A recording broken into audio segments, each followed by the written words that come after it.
పాకిస్తాన్లోని జఫర్ ఎక్స్ప్రెస్లో జరిగిన ఘోర ఉగ్రదాడిని ఆ దేశ సైన్యం భారత్పైకి నెట్టేసింది. 30 మందికి పైగా పాకిస్తాన్ పౌరులు బలైన ఆ ఉగ్రదాడి భారత ప్రోత్సాహంతోనే జరిగిందని పాక్ సైన్యాధ్యక్షుడు అసీం మునీర్ ఆరోపించారు.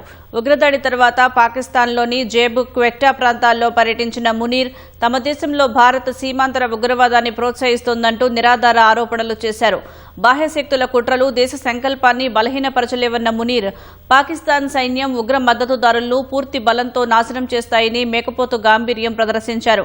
బలోచ్ లిబరేషన్ ఆర్మీ చేసిన ఈ ఉగ్రదాడితో పాక్ సైన్యం మనోస్థైర్యం దెబ్బతిన్న వేళ దేశంలో నెలకొన్న భయాల్ని కప్పిపుచ్చేందుకే మునీర్ ఈ ఆరోపణలు చేసినట్లు నిఘా వర్గాలు తెలిపాయి. అంతర్గత తిరుగుబాటును భారత నిధులతో నడుస్తున్న పరోక్ష యుద్ధంగా చిత్రీకరిస్తున్నట్లు పేర్కొన్నాయి.